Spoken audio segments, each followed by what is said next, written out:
ഇത് ഞാൻ 10 വർഷം മുമ്പ് കൊല്ലത്തൊരു കല്യാണത്തിന് പോയപ്പോൾ അവിടെ എന്തോ ഒരു ഫ്രൂട്ട് ഇങ്ങനെ ഒരു വണ്ടിയിൽ കൊണ്ടുവരുന്നു. എന്താണെന്ന് അറിയാൻ ഞാൻ 1 കിലോ 60 രൂപയായിരുന്നു അന്ന്. നല്ല ചുവന്ന കളറ്. അത് തിന്നതിന് ശേഷം അതിൻ്റെ കുരു ഒരു ചട്ടിയിലിട്ട് കുറച്ച് ദിവസം കഴിഞ്ഞപ്പോൾ അതിങ്ങനെ മുളച്ച് വന്നു. ആ മുളച്ച് വന്നപ്പോഴേ ഞാൻ വിചാരിച്ചത് എന്തായാലും ഒന്ന് കുഴിച്ചിട്ട് നോക്കാം. അങ്ങനെ കിണറിനടുത്തായി മരം നിൽക്കുന്നത്.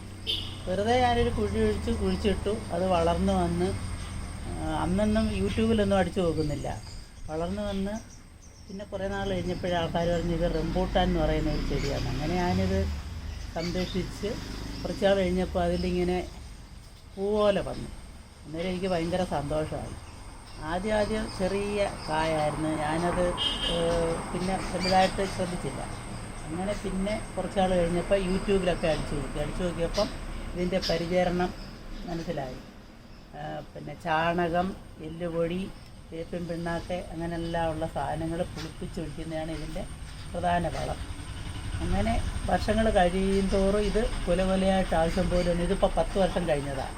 എല്ലാ വർഷവും ഒരു 100-150 കിലോ എങ്കിലും ഇതിനകത്ത്. റോഡ് സൈഡ് ആയതുകൊണ്ട് എല്ലാവരും ഇങ്ങോട്ട് നോക്കിയാൽ പോകുന്നത്. നല്ല ചുവന്ന വരിക്കയാണ് ഇതിപ്പോൾ പച്ചയാണ്.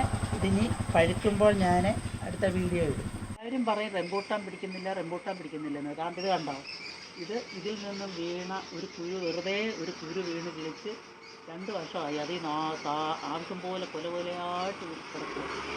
ഇനി 1 മാസമാകുമ്പോൾ ഇത് നല്ല പഴുത്ത് വിളഞ്ഞ് നമുക്ക് പറിക്കാനാവും. ഇതിന് ആവശ്യം പോലെ വെള്ളം വേണം. ഈ കിണറിനടുത്തായതുകൊണ്ടായിരിക്കും നല്ല വെള്ളം കിട്ടുന്നുണ്ട് അതിന്.